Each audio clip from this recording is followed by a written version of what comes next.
그리고 또 하나가 이제 국민의힘에서 계속해서 집중하고 있는 부분이 김정숙 여사 관련 사안입니다.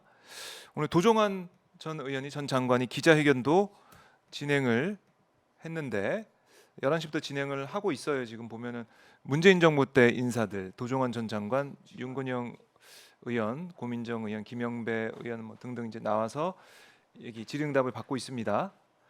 김정숙 여사 타지마을 방문 여기에 대해서 이게 아니 뭐 기내식 그러니까 기내식 포함해 가지고 비용 6천만 원 넘게 들었다.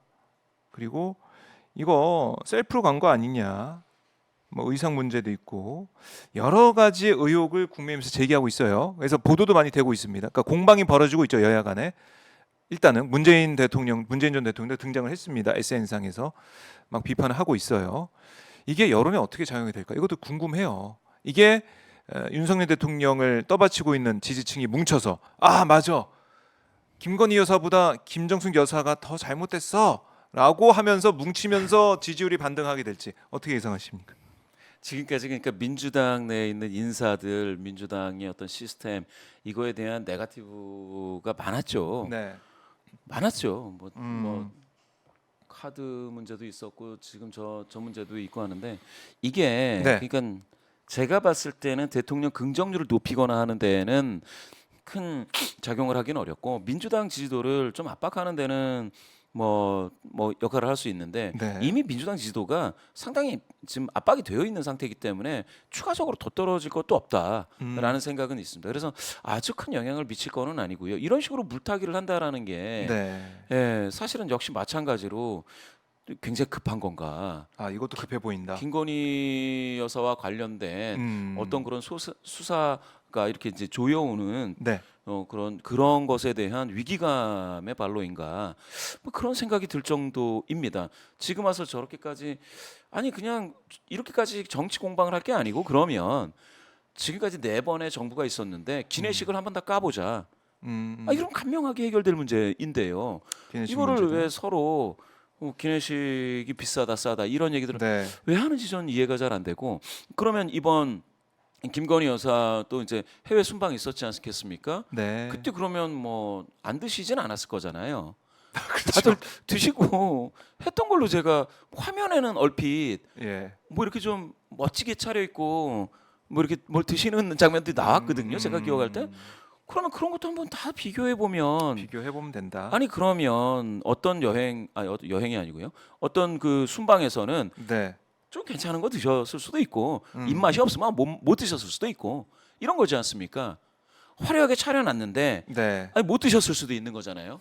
영부인들이 3분이 계시구나. 지난 4번에 저 정부에서 네. 아니 그런 것들을 한번 보면 되는 거지. 굳이 이 문제를 가지고 이렇게 정치적인 공방을 할 일이 아니다.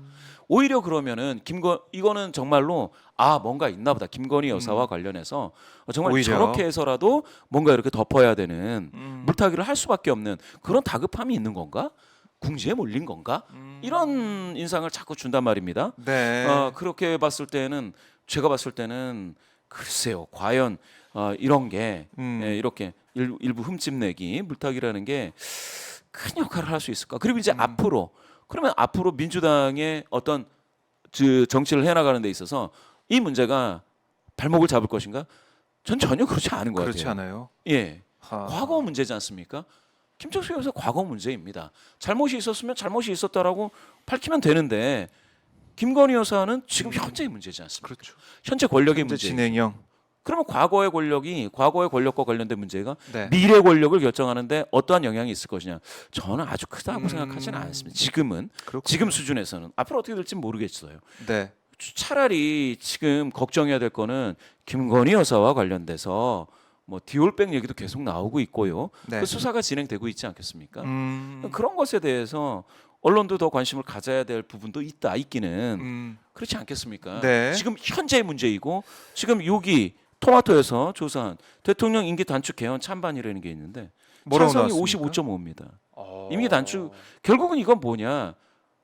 국민 한 절반 이상이 예. 절반이라고 해야 되는 55.5니까 절반 정도가 임기 단축 개헌 찬성한다. 찬성한다라고 대통령 10명 임기 중에 단축. 6명이 찬성한다라는 거네요. 반올림하면 6명이지만 네. 아주 면밀하게 따지면 이제 절반 정도라고 해야 됩니다. 근데 반대는 30%보다 조금 많으니까 3분의 1에 딱 고기 3분의 1이죠. 네. 이 정도면 뭐냐? 이거는 어떤 방식이든 임기 단축 개헌이다라고 했는데 탄핵이라든지 하야가 아닌 개헌 방식으로 해서라도 임기 단축을 하는 게 좋겠다라는 의견이 있는 거 아니겠습니까? 그만해라, 뭐 이런 그렇죠. 얘기네요, 이제. 여기 지금 더불어민주당 지지자 중에서는 74.1, 조국혁신당 지지자 중에서는 90.9입니다. 물론 국민의힘 지지자분들 중에서는 19.1밖에 안 되지만 이것도 20%가 된다라는 거는 눈여겨봐야 될 그러네요. 지점입니다. 아니 저기 보면은 지역으로 봐서도 예. 대구 경북에서 예. 단축 그렇죠. 찬성한다. 55% 모든 네요. 지역에서 지금 모든 지역에서. 예, 모든 지역에서 반대 의견이 더 높은 지역은 아예 없고요. 야. 지금 보시면은 TK 대구 경북에서 51, 네. 부산 울산 경남에서 52. 이건 민심이 지금 굉장히 얼어붙어 있는 거거든요. 대통령에 대해서 단축시켜라라는 의견들이 있다라는 거 아니겠습니까? 그리고 연령별로 봐서도 70대 이상만 빼놓고는 그렇습니다. 우세해요. 60대에서 지금 절반이 절반이 예. 안 되지만 절반 가까이. 이것도 이제 절반이라고 보통 예. 보는데요. 48.8이 음. 임기 단축해서 개헌을 해라. 야, 이런 의견이 나오고 있습니다. 70대 이상만 좀 남아 있는 것 같은데. 70대 이상에서도 반대 의견이 절반 정도이기 때문에 반대가 압도적인 건 거는 아니에요, 아니죠. 찬성 의견도 35.5입니다. 그래서 이게 보면은 이런 여론의 흐름을 알고 있기 때문에 예, 대통령실도 좀 급하다. 급하다. 대통령 특히 대통령 부부 입장에서도 예. 급하기 때문에 급하다. 뭐든 이제 하고 있다. 맞습니다. 지금 이게 제가 봤을 때는 대통령실은 임기 이런 문제, 단축 개헌 찬반. 이런 문제가 더 급한 현안이다. 임기 단축 개헌. 이 이게 얘기가 안 나오게 꿈도 주고 그렇죠. 그리고 자꾸 서기대박 꿈도 주고 예, 시선 돌리기만 계속 이제 또 문재인 할 수가 정부도 있는 얘기하고. 건데, 예. 근데 그렇게 하는 게 지금까지 다 해봤던 거예요. 많은 국민분들이 학습 효과로 네. 이런 내용들을 알고 계십니다. 음. 그 전 정부들도 그런 얘기들이 있었죠. 네. 그리고 뭐 있었는데 과연 그게 그러면 서민의 삶을 되게 삶의 질을 좋게 만들어주는데 무슨 역할을 했는지 이미 다 알고 계신다는 말씀입니다.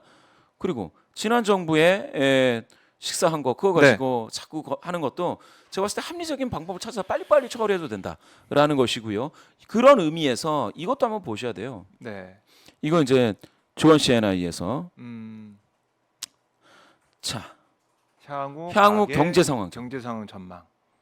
자 나아질 것이다라는 게 없어요. 별로 17%니까 나아질 것이다라는 전망이 지금 누가 나아질 거라고 예상을 하겠습니까? 안 좋습니다.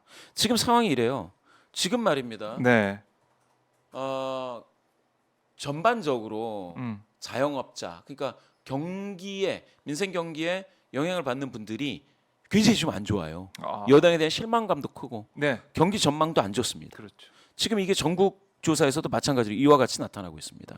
또 하나, 자 차기 대권 주자 한번 보시죠. 네. 차기 대권주자 적합도 조원 CNI 조사 결과입니다. 조원 CNN.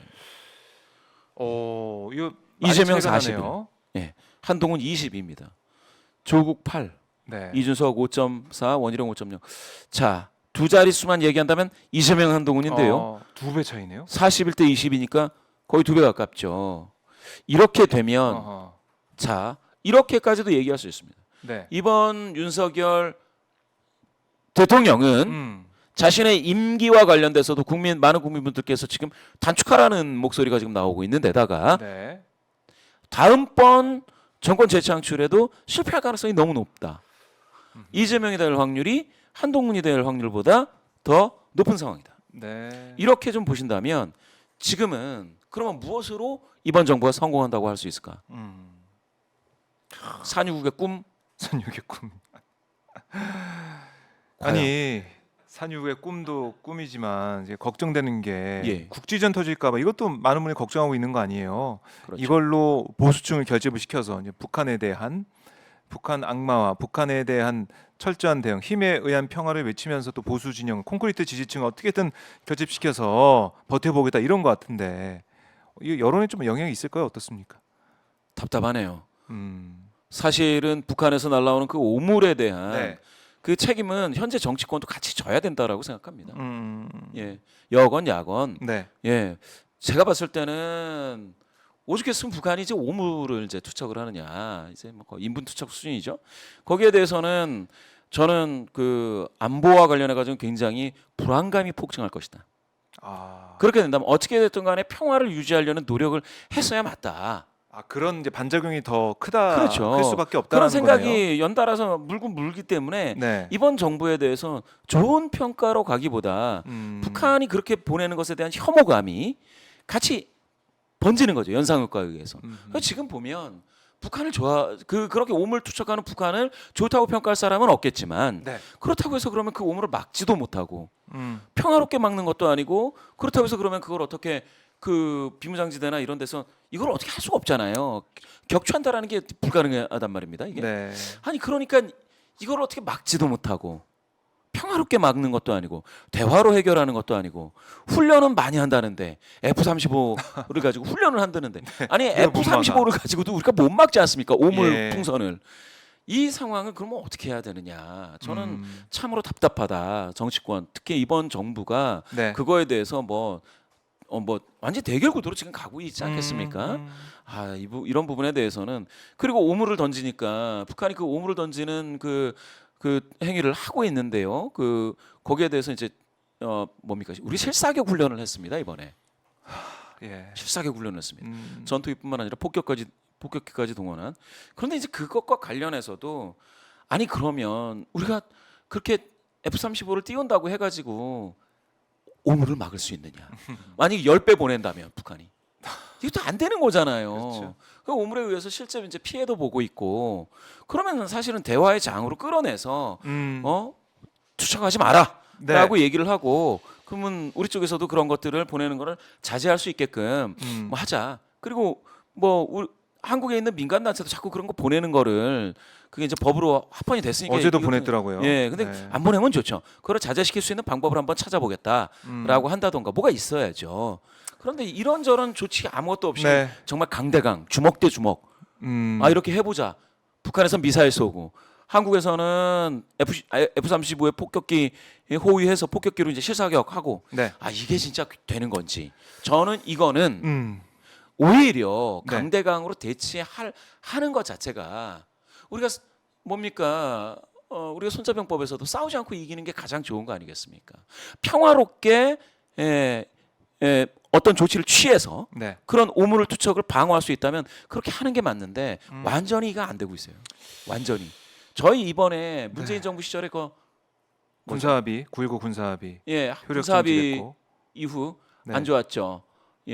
저희 연락사무소 폭파가 됐었죠. 네. 그 이후로 경색된 국면이 하나도 좋아지고 있지 않습니다. 이거는 제가 봤을 때는 이번 정부의 그러한 북한의 대북 강경 발언이라든지 이런 것들이 계속해서 북한을 자극하고 있는데 불필요하게 그럴 이유는 없다. 그렇지 않습니까? 대북 강경 발언이 오물이 돼서 다시 날라오고 있는 거잖아요. 부메랑이 돼서. 그렇네요. 이런 것들을 누군가는 좀 끊어야 된다. 악순환을. 저는 만약에 지금은 요거 가지고 조사가 지금 나오고 있지 않지만 만약에 조사가 나오겠죠, 된다면 이제. 예. 조사가 된다면 예. 평화를 바라는 국민 목소리가 지금까지 꾸준히 절반을 넘었습니다. 아. 어떻게 되건 평화를 해야 된다라는 국민적 목소리가 제가 말씀드리는 건 바로 그 지점이거든요. 평화가 중요하다라는 거. 그게 바로 우리 국민들 네. 목소리다. 이거를 정치권이 봐야 돼요. 그런데 이건 오물투척이니까 오물 자체로만 너무 이제 해서 오물투척하면 안 되죠. 북한도 그걸 자꾸 날리니까. 그렇죠. 예. 북한의 문제도 따끔하게 지적을 해야 되는데 맞습니다. 거기에 대한 대응하는 그런 방식이 맞느냐라는 거고요. 이게 보수층 결집을 위한 또 여론 끌어올리기 차원의 대응이 아니길 바라겠습니다. 뭐 효과도 없을 것 같고요. 그렇죠? 결집이 쉽지 않을 것 같아요. 예. 그래요. 자, 지금 쭉 여러 가지 현안들 그다음에 변수들을 말씀을 드리고 저희가 분석을 해봤지만 결국 석유 대박을 외치든 꿈을 꾸게 하든 그리고 김정숙 여사 관련된 것들을 계속해서 국민의힘이 의심하고 또 의혹을 제기하든 그 다 떠나서 윤 대통령이 변하지 않으면 지지율은 큰 폭의 반등이나 드라마틱한 변화는 없을 것이다. 이렇게 정리할 수 있겠네요. 맞습니다. 여기를 한번 더 보시면 네. 차기 대통령 필요자질을 이게 누가 필요자질. 이게 이제 조원 CNI 조사인데요. 왕자 없죠, 왕자? 왕자는 없죠. 과거 같으면 네. 이 추진력이 굉장히 중요하게 나옵니다. 아 추진력, 근데 지금 밀어붙이고 이런 거. 지금 도덕성은 원래 이제 높았고요. 네. 정책 전문성, 아. 소통 능력, 서민에 소통 대한 능력. 이해 이런 게 더 지금 너무 필요한 거예요. 예, 이게 지금 이렇게 나오고 있어요. 지금 결핍된 걸 보여주고 그렇죠. 있네요. 방금 말씀하신 네. 대통령이 바뀌어야 된다라는 건 도덕적이어야 되고 정책적으로 전문적이어야 되고 네. 소통 능력이 있어야 되고 서민을 이해해야 된다. 이렇게도 이해할 수가 있습니다. 자, 이걸 한번 자세히 보고 지금 정권에서 과연 계속 국민들과 함께 정권을 유지하고 싶다면 이거 자세히 봐야 된다. 그렇죠. 차기 대통령 필요 자질, 이 결핍된 이 부분들을 잘 봐야 된다. 그럼요. 네, 도덕성, 정책 전문성, 소통 능력, 또 서민에 대한 이해 이게 지금 안 되고 있다는 안 얘기죠. 되고 있다는 얘기예요. 예.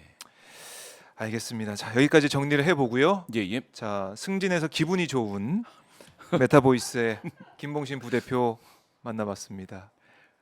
감사합니다.